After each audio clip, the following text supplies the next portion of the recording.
Mars media நேயர்களுக்கும் அன்பர்களுக்கும் இந்த நாள் இனிய நாளாக அமைய எல்லாம் வல்ல இறைவனை பிரார்த்திக்கின்றோம். இந்த சேனல் உங்களுக்கு பிடிச்சிருந்தா மறக்காம சப்ஸ்கிரைப் பண்ணுங்க, ஷேர் பண்ணுங்க, லைக் பண்ணுங்க, கமெண்ட் பண்ணுங்க. ஓம் ஸ்ரீ குருப்யோ நமः. வக்ரதுண்ட மகாகாய சூரியகோடி சமப்பிரப நிர்விக்னம் குருமே தேவ சர்வகாரியேஷு சர்வதா. மார்ஸ் மீடியா நேயர்கள் எல்லாருக்கும் ஜோதிட குருஜியின் இனிய வணக்கங்கள், வாழ்த்துக்கள், ஆசீர்வாதங்கள். எனதருமை துலாம் ராசி அன்பர்களே, இந்த பதிவில் நம்ம என்ன பார்க்க போறோம் அப்படின்னா, நிகழும் மங்களகரமான குரோதி வருடம் ஆவணி மாத ராசி பலன். இந்த ஆவணி மாசத்துல உங்களுக்கு எந்தெந்த கிரகங்கள் அற்புதமா இருக்க போறது, எந்தெந்த கிரகங்கள் மூலமா நீங்க கவனமா இருக்கணும், பரிகாரமா என்ன பண்ணினா ரொம்ப விசேஷம், இதை பத்தி தான் நம்ம இந்த பதிவில் பார்க்க போகிறோம். இப்போ இந்த டாப்பிக்கில் மெயினாக துலாம் ராசி அன்பர்கள் எப்படிப்பட்டவர்கள் அப்படின்னா, நீதிமான்கள், நியாயவான்கள், இதெல்லாம் கரெக்டு. ஒவ்வொரு வேலையை எடுத்தீங்கன்னா அற்புதம். வேலைன்னு வந்துட்டா வேலைக்காரன், ஒவ்வொன்றும் இறங்கி செய்வீங்க, அதிரடியாக இருப்பீங்க ஒவ்வொரு வேலையிலையும். ஆனால் இறங்கணும், அதான் பெரிய விஷயம் இங்கே, அதான ஒரு பெரிய இடைஞ்சலே. ஆனால் இதெல்லாம் நீங்கள் அவாய்ட் பண்ணி இறங்கினீங்கன்னு வச்சுங்க, அதிரடி தூள். ரஜினிகாந்த் படத்தில் சொல்கிற மாதிரி சும்மா அதிருதில்ல. ஸோ துலாம் ராசி அன்பர்கள் எடுக்கிற காரியங்களில் டக்கு டக்குன்னு செய்யணும். அந்த வகையில் இந்த ஆவணி மாத கிரகநிலைகளை ஆராய்ந்து பார்க்கும் பொழுது உங்களது அஷ்டம ராசியில் 3, 6 கூடிய அதிபதி குரு, 2, 7 கூடிய அதிபதி செவ்வாய். தனவரவுங்கிறது பார்த்தீங்கன்னாக்க ஏதோ வந்துட்டு இருக்கு, போயிட்டு இருக்கு, கரெக்டா? அதேமாரி நண்பர்கள் ஏதோ ஆதரவாக இருக்காங்க, ஆதரவு இல்லாமல் இருக்காங்க. சரி, வாழ்க்கை துணை திடீர்னு ஒரு நாள் முறைச்சிக்கிறாங்க, ஒரு நாள் அன்பாக இருக்காங்க. இப்படி தான் ப்ளஸ் ஆர் மைனஸ் பாயிண்ட் இருக்குது, 50-50 போயிட்டு இருக்கு. உடல் ஆரோக்கியமும் பார்த்தீங்கன்னாலே ஒரு நாள் பார்த்தீங்கன்னா ரொம்ப தெளிவாக இருக்கிற மாதிரி இருக்குது, மனசு அப்பா அப்படிங்கிற மாதிரி, நமக்கு ஒன்றும் இல்லையா அப்படிங்கிற மாதிரி. அடுத்த நாள் பார்த்தீங்கன்னா என்னமோ இருக்குது, ஐயோ ஏதோ ஒன்று இருக்குது, அந்த டெஸ்ட் எடுக்கலாமா, இந்த டெஸ்ட் எடுக்கலாமா, இப்படி தான் போயிட்டு இருக்கு. ஏன்னா அஷ்டமராசியில் 3, 6 கூடிய அதிபதி குரு இருக்கிறது 8ஆம் இடத்துல மறைவு, அது இது பகை கிரகம் அப்படி இப்படின்னாலும் அவரோட வேலையை அவர் காமிப்பார்ல. அப்போ நீங்கள் எல்லா விஷயத்துலையும் கவனமாக இருக்கணும். உடன்பிறப்புகள் விஷயத்தில், உடல் ஆரோக்கியத்தில், கொடுக்கல் வாங்கல்ல முக்கியமாக நான் தான் சொல்லுவேன். ஏன்னா இந்த துலாம் ராசி என்பவர்களுக்கு கொடுக்கல் வாங்கல் ஒத்தே வராது, புரியுதா? அதனால அவங்க ரிஸ்க் எடுக்கக்கூடாது, அதெல்லாம் கொஞ்சம் அவாய்ட் பண்ணுறது நல்லது. இருந்தாலும் ரொம்ப கவனமாக இருக்கணும். ஏன்னா கடன் வாங்காதவங்க யார் இருக்காங்க சொல்லுங்க? ஆனால் நீங்கள் கடனே கொடுக்காதீங்க. கொடுக்கறதா இருந்தால் தர்மம் பண்ணிடுங்க. ஆனால் கடன் கொடுத்தீங்கன்னா திரும்பி வராது. இதுதான் நிறைய பேர் மாட்டின்னு முழிக்கிறது. அதேமாரி கடன் வாங்கினீங்கனாலும் பெரிய அளவில் வாங்கிட்டீங்கன்னா உங்களால் கொடுக்க முடியாது, இதுவும் பெரிய மைனஸ் பாயிண்ட். அப்புறம் யாரோ உங்களுக்கு ஜாமீன் கொடுத்தவா பாருங்க, அவா எல்லாத்தையும் ஏற்றுக்கணும், அப்போ தான் உங்களுக்கு கரெக்டாக ரிலீஃப் கிடைக்கும். ஸோ கடன் வாங்குற விஷயத்தில் கவனமாக இருக்கணும். இந்த 2, 7 கூடிய அதிபதி செவ்வாயும் அங்கே இருக்கிறதுனால வாழ்க்கை துணையோட உடல் ஆரோக்கியத்தில் கொஞ்சம் கவனமாக இருங்கோ, தனவரவுல கவனமாக இருங்கோ, குடும்ப உறுப்பினர்கள் விஷயத்தில் கவனமாக இருங்கோ.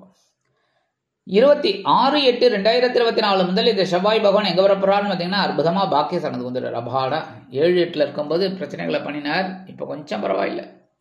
9ஆம் இடம்ங்கிறது பரவாயில்ல ஓரளவுக்கு, இதை விட அது பரவாயில்லைங்கிற மாதிரி, சரியா? Something is better than nothing, 0ங்கிறத விட ஏதோ ஒன்று அப்படிங்கிற மாதிரி. ஸோ பரவாயில்ல. இப்போ தந்தையார் ஆதரவாக இருப்பார், தந்தை வழி உறவினர்கள் ஆதரவாக இருப்பாங்க. இந்த இடத்துல உங்களுக்கு மனசில் ஒரு தைரியம் வரும். ஒவ்வொரு வேலையிலையும் ஸ்கெட்ச் போட்டு வேலை செய்வீங்க. உத்தியோகத்தில், தொழில் வியாபாரத்தில், எல்லாத்துலேயுமே சீருடை பணியாளர்களாகிய காவல், இராணுவம், தீயணைப்புத்துறை, மருத்துவத்துறையில் வேலை பார்க்கும் அன்பர்களுக்கு எதிர்பார்க்கும் இடமாற்றம், பதவி மாற்றம், பதவி உயர்வு, சம்பள உயர்வு அருமையாக வந்து சேரும். அடுத்து நெக்ஸ்ட் ஸ்டெப், ஜீவனஸ்தான் 10ஆம் இடத்துல யார் இருக்கா? 9, 12 கூடிய அதிபதி புதன். புதன் 10ஆம் இடத்துல இருக்கிறது ரொம்ப விசேஷம். அறிவு திறன் இப்போ உங்களுக்கு வேலை செய்யும், பெரிய விஷயம். அறிவு தாங்க வேலை செய்யணும், புரியுதா? அறிவு வேலை செஞ்சாலே ஒரு நுணுக்கம் நமக்கு வரும். நுணுக்கம் வந்தாலே உத்தியோகத்தில் உயர்வுகள். ஏன்னா ஒரு உத்தியோகத்தில் ஒரு வேலை அப்படின்னு வரும்போது அந்த உத்தியோகத்தில் நீங்கள் எந்த உத்தியோகத்தில் எந்த துறையில் இருந்தாலும் பரவாயில்லை, புரியுதா? அந்த துறையில் நீங்கள் ஒரு அனுபவம் உங்களுக்கு கிடைக்கும், அதை வச்சு நீங்கள் பெரிய அளவில் முன்னேற்றம் காண்பீர்கள். இந்த இடத்துல பார்த்தீங்கன்னா உங்களுக்கு இந்த பூர்வீக சொத்துக்களில் இருக்கிற பிரச்சனைகள் குறையும், தொழில் வியாபாரம் ரொம்ப நல்லபடியாக வரும். அடுத்தபடியாக சில நேரங்கள் உங்களுக்கு செலவுகள் அதிகமாக தோன்றினாலும் சில நேரங்களில் செலவுகளை நீங்களே கட்டுப்படுத்திக் கொள்வீர்கள். 31/8/2024 முதல் இந்த புத பகவான் லாபஸ்தானத்துக்கு வந்துடுறார். 11ஆம் இடம்ங்கிறது ரொம்ப அற்புதம், 11ஆம் இடம்ங்கிறது ரொம்ப ரொம்ப விசேஷம். ஏன்னா இந்த உத்தியோகத்தில் நீங்கள் பரபரப்பாக இருந்ததுக்குள்ள இந்த உயர்வுகள் இப்போ கிடைக்கும். தொழில் வியாபாரத்தில் சுறுசுறுப்பாக இருந்ததுக்கெல்லாம் இப்போ ஒரு உயர்வுகள் கண்டிப்பாக கிடைக்கும். இந்த இடத்துல சூரிய பகவானோடு இணைந்து புதன் புதாதித்ய யோகத்தை கொடுக்குறார். அதனால கல்வி பயிலும் மாணவ மாணவிகளுக்கு கல்வியில் இருந்து வந்த குழப்பங்கள், தேக்கங்கள் இதெல்லாம் கண்டிப்பாக மறையும், குறையும். அடுத்தபடியாக சூப்பராக படிப்பீங்க, நல்ல ஒரு முன்னேற்றம். அதே மாதிரி இந்த துலாம் ராசி என்பர்கள் நிறைய பேர் கலைத்துறையில் இருப்பீங்க. ஏன்னா சுக்கிரன் உங்களோட ராசிநாதன் அப்படிங்கிறதுனால உங்களுக்கு சாதாரணமாகவே கலையில் இன்ட்ரெஸ்ட் இருக்கும், மியூசிக்கில் எல்லாத்துலேயுமே உங்களுக்கு கொஞ்சம் இன்ட்ரெஸ்ட் இருக்கும். இந்த மியூசிக்கில் இருக்கிறவர்களுக்கெல்லாம் ஒரு உயர்வுகள் கண்டிப்பாக கிடைக்கும். அதேமாரி இந்த கலைத்துறையில் எல்லா வேலையிலையும் இருப்பீங்க. துலாம் ராசி என்பர்கள் கமெண்ட்ஸில் சொல்லுங்கள் கண்டிப்பாக. ஏன்னா இதெல்லாம் எனக்கு ஒரு இது அந்த வகையில் உங்களுக்கு இந்த கலைத்துறையில் இருக்கிற நண்பர்களுக்கெல்லாம் கொஞ்சம் கண்டிப்பாக ஒரு பெரிய ப்ளஸ் பாயிண்ட், நல்ல ஒரு இதெல்லாம் கிடைக்கும், முன்னேற்றம். அடுத்தபடியாக முக்கியமாக சொல்லணும் அப்படின்னா லாபஸ்தானம் 11ஆம் இடம்ங்கிறது ரொம்ப விசேஷம். 10, 11 தான் ரொம்ப ரொம்ப விசேஷம். ஏன்னா ஜீவனம் லாபம். இந்த லாபஸ்தானத்தில் உங்களோட ராசிநாதனும் அஷ்டமாதிபதியுமான சுக்கிர பகவான் இருக்கார். 11ஆம் இடத்துல இருக்கிற சுக்கிர பகவான் இருக்கிறதுனால நீங்கள் எடுக்கிற காரியங்கள்லாம் அற்புதமாக நிறைவேறும். உத்தியோகத்தில் பரபரப்பாக இருப்பீங்க. அதாவது ஒருத்தர் ஒரு நாளில் செய்கிற வேலையை நீங்கள் 1 மணி நேரத்தில் முடிச்சிடுவீங்க. ஏன்னா அறிவு அப்படியே சக்ஸஸ்ஃபுல்லாக முடிச்சிடுவீங்க. அதுவே பெரிய ப்ளஸ் பாயிண்ட். அடுத்தபடியாக லாபாதிபதி சூரிய பகவான் அங்கே தான் இருக்கார். சில பேர் சொல்லுவார் சரர் ராசிக்கு 11ஆம் இடத்து அதிபதி பாதகாதிபதி, பாதகத்தான் செய்வார். அப்போ லாபாதிபதி பாதகாதிபதி அவர் எங்கே இருந்தாலும் பாதகத்தை பண்ணுவார்னா அந்த சூரிய பகவான் நமக்கு தேவையில்லைன்னா வைக்க முடியும் சொல்லுங்கள். கண்டிப்பாக சரராசி அப்படின்னாலும் இந்த இடத்துல பார்த்தீங்கன்னா எல்லாருக்குமே லக்னம் தான் வேலை செய்யும். லக்னத்தை வச்சு தான் ஒருத்தரை பற்றி நம்ம துல்லியமாக கணக்கிட முடியும். அப்போ துலாம் லக்னத்துக்கு பாதகாதிபதின்னு வேணால் சொல்லலாம். ஆனால் அதே சமயம் பார்த்தீங்கன்னா எல்லா விஷயத்துலையுமே இந்த பாதகாதிபதி கிடையாது, உங்களுக்கு லாபாதிபதி தான் ஒர்க் அவுட் ஆகும்.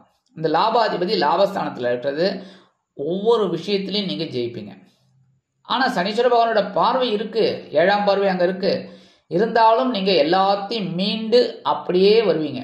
பெரிய இதெல்லாம் நீங்கள் கமெண்ட்ஸில் சொல்லுங்கள். கண்டிப்பாக உங்களுக்கு சக்ஸஸ்ஃபுல்லான ஒரு இது இருக்கும், வருமானம் கண்டிப்பாக கிடைக்கும். நீங்கள் கடுமையாக உழைக்கிறவங்க துலாம் ராசி என்பர்கள் நான் முன்னாடியே சொன்ன மாதிரி தான், எடுத்துட்டீங்க ஒரு காரியம் அப்படின்னா அடி தூள் தான், பின்னி பிடல் எடுத்து போய்கிட்டே இருப்பீங்க. அந்த வகையில் உங்களுக்கு கண்டிப்பாக ஒரு உயர்வுகள் இருக்குது.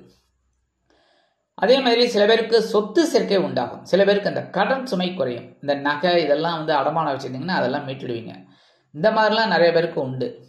26/8/2024 முதல் இந்த சுக்கிர பகவான் உங்கள் ராசிநாதன் என்னன்னா 12ஆம் இடமாகிய அயனசயன போகஸ்தானமாக விரைராசிக்கு நீச்சம் அடைகிறார். 12ஆம் இடத்துல நீச்சம் அடைகிறார் அப்படிங்கும்போது உடல் ஆரோக்கியத்தில் கொஞ்சம் கவனமாக இருங்கோ. மற்றபடி செலவுகள் அப்படின்னு பார்த்தீங்கன்னா ரொம்ப கண்ட்ரோலாக இருக்கும், கவலைப்பட வேணாம், கொஞ்சம் கொஞ்சமாக குறையும். முக்கியமான செலவுகளை தான் செய்வீங்க, அது கண்டிப்பாக எல்லாருமே பண்ணி தான் ஆகணும். சுவாமி இப்போ இன்றைக்கி காய்கறி வாங்கணும் அப்படின்னா காய்கறிக்கு செலவு பண்ணி தானே ஆகணும், அதெல்லாம் நான் செலவு பண்ண மாட்டேன்னு நான் சொல்ல முடியும் சொல்லுங்க. இன்றைக்கி அரிசி வாங்கணும் அப்படின்னா அரிசி வாங்கி தானே ஆகணும், வாங்க முடியாது. பால் வாங்கணும்னா வாங்கி தான் ஆகணும். ஸோ அத்தியாவசிய செலவுகளை நம்ம மீட் அவுட் பண்ணி தான் ஆகணும். அதெல்லாம் செலவுகள் பெரிய அளவில் எடுத்துக்கூடாது. பெரிய அளவுகள்ங்கிறது வீண் விரயம். சும்மா இப்படியே போகும்போது ஒரு ஹோட்டலில் போய் சாப்பிட்டு வருவோம் அப்படின்ட்டு ஒரு 10 பேரை கொண்டு போகிறது நண்பர்களை, இதெல்லாம் வீண் செலவு. இதெல்லாம் தான் உங்களுக்கு குறையும். அடுத்தபடியாக விரைய ராசியான 12ஆம் இடத்துல கேது பகவான் இருக்கார். பகைரோன ரோகஸ்தானத்தில் ராகு பகவான் இருக்கார்.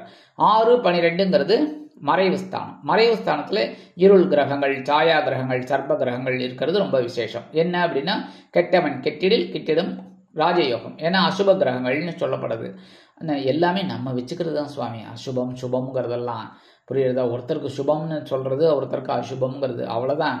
இப்போ நம்ம செய்கிற காரியங்களே பார்த்திங்கன்னா ஒருத்தருக்கு சுபகாரியங்களாக இருக்கிற மாதிரி இருக்கும், ஒருத்தருக்கு அசுப காரியமாக இருக்கும். ஏன்னா இதெல்லாம் நம்ம இது பண்ண முடியாது, ஜட்ஜ்மெண்ட் பண்ண முடியாது. அந்த வகையில் இந்த 6, 8, 12 மறைவு ஸ்தானம் அப்படிங்கும்போது கெட்டவன் கெட்டிடில் கெட்டிடம் ராஜயோகம்னு ஒரு விதி இருக்குது. ஸோ அந்த விதி உங்களுக்கு இப்போ ஒர்க் அவுட் ஆயின்னு அது கண்டிப்பாக உண்டு. அதேமாரி வெளியூர் அல்லது வெளிநாடு போய் படிக்கணும்னு நினைக்கிற குழந்தைகளுக்கெல்லாம் ஒரு அற்புதமான ஒரு முன்னேற்றம் கண்டிப்பாக சேரும். அதெல்லாம் உபயோகப்படுத்திக்கணும். சரியா? கடன் சுமை குறையறதுக்கு ஒரு வாய்ப்பை ராகு பகவான் ஏற்படுத்தி கொடுப்பார் ஒரு வருமானத்தின் மூலமாக. அதெல்லாம் நீங்கள் உபயோகப்படுத்திக்கணும். புரியுதா? ஏன்னா ராகு பிரம்மாண்டம். இந்த பிரம்மாண்டம் கற்பனையே பார்த்தீங்கன்னா பிரம்மாண்டமாக தான் இருக்கும். புரியுதா? ஒரு படத்தில் பார்த்தீங்கன்னா இந்த எனக்கு தெரிஞ்சு அன்புள்ள ரஜினிகாந்த், அதில் பார்த்தீங்கன்னா மீனா சின்ன பொண்ணு, அந்த குழந்தை, கால் கை வராது, அந்த பொண்ணு வீல் சேரில் தான் வந்துட்டுருக்கோம். ஆனால் ஒரு கனவு பாட்டு, அதில் பார்த்தீங்கன்னா ரஜினிகாந்தோட ஒரு ஆடி பாடுற மாதிரி ஒரு கனவு. ஸோ ஆடி படம் இது எல்லாருமே வந்து நிறைய பேர் வந்து அப்ஜெக்ட் பண்ணாங்க. அது எப்படி குழந்தை வந்து கை கால் இல்லைங்கிறீங்க, ஆனால் ஆடி பாடுற மாதிரி காமிக்கிறீங்களே அப்படின்னு. இது எங்கன்னா கனவுல. ஸோ ட்ரீமில் கற்பனை எப்படி வேணாலும் சிறகடித்து பறக்கலாம். கற்பனையில் நமக்கே பாருங்களேன், கற்பனை அப்படின்னாலே ஒரு செகண்டில் நம்ம இப்போ மதுரையில் திருப்பரங்குன்றத்தில் போயிட்டு வந்துடுவோம். கரெக்டாக நீங்கள் நினச்சிட்டே இருப்பீங்க அமெரிக்கா போகணுன்னு, அமெரிக்கா பற்றி ஒரு நிமிஷம் போயிட்டு வந்துடுவீங்க. ஸோ இதெல்லாம் வந்து கற்பனை. என்ன இந்த கற்பனை பெரிய லெவலில் இருக்கும். ஏன்னா ராகு வந்து பிரம்மாண்டமாக தான் யோசிக்க வைப்பார். அப்போ உங்களுக்கு ஒரு வருமானத்தையும் பிரம்மாண்டமாக கொடுப்பார். எப்படி நீங்கள் உபயோகப்படுத்திக்கணும், இந்த இடத்துல அதான் நாங்கள் சொல்கிறேன். அதேமாதிரி ராகு தசை வந்தாலும் அப்படி தான். இப்போ ராகு தசை நடந்திருக்கிறவாள்லாம் அதான் பிடிச்சிக்கணும். பிடிச்சிட்டு கொடுக்கறத வாங்கிட்டு அனாவசியமாக செலவு பண்ணி மிஸ்யூஸ் பண்ணக்கூடாது. எதையுமே மிஸ்யூஸ் பண்ணக்கூடாது. பண்ணாமல் நீங்கள் எடுத்துன்னு போங்க. கண்டிப்பாக இந்த ராகு பகவான் ஒரு பிரம்மாண்டத்தை தான் உங்களுக்கு கொடுப்பார். அதாவது இந்த ராகு எப்படின்னா கொடுத்து கெடுப்பார், கேது கெடுத்து கொடுப்பார். கேது வந்து புத்தியை கெடுப்பார். என்னன்னா இது இல்லடா, பிரம்மாண்டம் அதெல்லாம் அடுத்ததுடா, பேரின்பமான வாழ்க்கை தான், சிற்றின்பத்தை நினைக்காத, பேரின்பத்தை நினை அப்படின்னு அவர் அப்படி கொண்டு போவார். ஆனால் இவர் எப்படின்னா கொடுத்து எல்லாத்தையும் கொடுப்பார், பிரம்மாண்டத்தை கொடுப்பார், எல்லாத்தையும் அள்ளி அள்ளி அள்ளி அள்ளி கொடுப்பார். கொடுத்தா நீ என்ன பண்ணுவங்கிறது உன்னிப்பாக கவனிச்சுட்டு இருப்பார். எப்படி உன்னிப்பா என்ன. அப்போ நீ வந்து ஒழுங்காக இருந்து எல்லா வேலைகளையும் நீ செஞ்ச அப்படின்னா தப்பிச்சுக்கலாம், இல்லை அப்படின்னா போட்டு தள்ளிடுவார். ஸோ இந்த இடத்துல நம்ம தான் உஷாராக இருக்கணும். பகவான் உஷாராக இருக்க வேண்டிய அவசியம் இல்லை, கொடுக்குறவர் உஷாராக இருக்க வேண்டிய அவசியம் இல்லை. ஸோ நம்ம வாங்கிக்கிறவங்க ரெகுலராக கரெக்டாக இருந்து அதை பண்ணினோம்னா ரொம்ப நல்லது. போகும்போது என்ன பண்ணுவார்னா லைட்டாக ஒரு கோடு மட்டும் காமிச்சிட்டு போவார், அவ்வளோதான். கொஞ்சம் இப்போ ஒரு 10 லட்சம் சம்பாதிச்சிட்டிங்க அப்படின்னா ஒரு 1 லட்சத்தை ஒரு அனாவசியமாக இறக்கிற மாதிரி ஆகும். மீதி 9 லட்சம் உங்கள் கைக்கு இருக்கும். ஸோ இந்த வகை தான் ராகு பகவான். அதனால் அதெல்லாம் நீங்கள் எடுத்துக்கணும். அடுத்தபடியாக இதெல்லாம் எடுத்துக்கிட்டு நம்ம முன்னேறத்துக்கு பார்க்கணும். பஞ்சமஸ்தானமாகிய 5ஆம் இடத்துல 5ஆம் வீட்டு அதிபதி சனீஸ்வர பகவான் வக்ரகதியில் இருக்கார். இப்போ குழந்தைகள் கொஞ்சம் எழுந்தாச்சு, பரவாயில்ல. குழந்தைகளின் மூலமாக ஒரு முன்னேற்றம் இருக்கும். மனசில் ஒரு ஆன்மீக விஷயங்கள் இருக்குது, அதுவே உங்களுக்கு பெரிய ப்ளஸ் பாயிண்ட். உடல் ஆரோக்கியமாக பரவாயில்லை, மனசில் ஒரு தெளிவு ஓடின்னு இருக்கு. அப்படியே மெயின்டைன் பண்ணுங்க, சரியா? இதை வந்து அப்படியே கொண்டு வந்தாலே போகிறோம். ஏன்னா 5ஆம் இடத்துல இருக்கிற பஞ்சமாதிபதி சனீஸ்வர பகவான் நல்லது தான் பண்ணுவார். ஏன்னா பூர்வ புண்ணிய ஸ்தானாதிபதி சனீஸ்வர பகவான் ஆயுள்காரகன். ஸோ உங்களுக்கு ஆயுள் நன்னா இருக்கும், உடல் ஆரோக்கியம் இப்போ நன்னா இருக்கும். அதெல்லாம் மெயின்டைன் பண்ணுங்கள். அதுக்கு என்ன பண்ணணும்? உடல் ஆரோக்கியத்தில் கவனமாக இருக்கும். உணவு கட்டுப்பாடு எடுத்துக்கோங்க, அவ்வளோதான். வாரி வளைச்சி சாப்பிட்டுட்டு என்ன அடுத்தது ஈனோ இருக்கா அசிலோக்கு இருக்கான்லாம் பார்க்கப்படாது, புரியுதா? ஓரளவுக்கு சாப்பிடுங்க இன்ட்ரெஸ்டாக, அதோடு நிறுத்திக்கணும். அந்த மாதிரி இருந்தால் ரொம்ப விசேஷம். சரி, பரிகாரமாக என்ன பண்ணினா ரொம்ப விசேஷம்? ஆதி பராசக்தியை மனசார தியானம் பண்ணுங்க. தினந்தோறும் ஆதி பராசக்தி, முடிஞ்சால் மேல்மருவத்தூர் போயிட்டு வாங்க, முடியலையா வீட்லேயே பராசக்தியை நினச்சிக்கோங்க, ஆதி பராசக்தியை நினச்சிக்கோங்க. கண்டிப்பாக உங்களோட காரியங்கள்லாம் சக்ஸஸ்ஃபுல்லாக இருக்கும். ஆக இந்த சின்ன பரிகாரம் பண்ணினீங்கனாலே குரோதி வருடம் ஆவணி மாதம் உங்களுக்கு அற்புதமான ஏற்றம் தரும், மாற்றம் தரும், இனிமைகளை அள்ளித்தரும் மாதமாக அமையும் என்று கூறி விடைபெறுகிறேன். நன்றி, வணக்கம். மீண்டும் ஒரு அருமையான பதிவில் நான் உங்களை மனமகிழ்ச்சியோடு சந்திக்கிறேன். வாழ்த்துக்கள், வாழ்க வளமுடன். இந்த சேனல் உங்களுக்கு பிடிச்சிருந்தா மறக்காம சப்ஸ்கிரைப் பண்ணுங்க, லைக் பண்ணுங்க, ஷேர் பண்ணுங்க.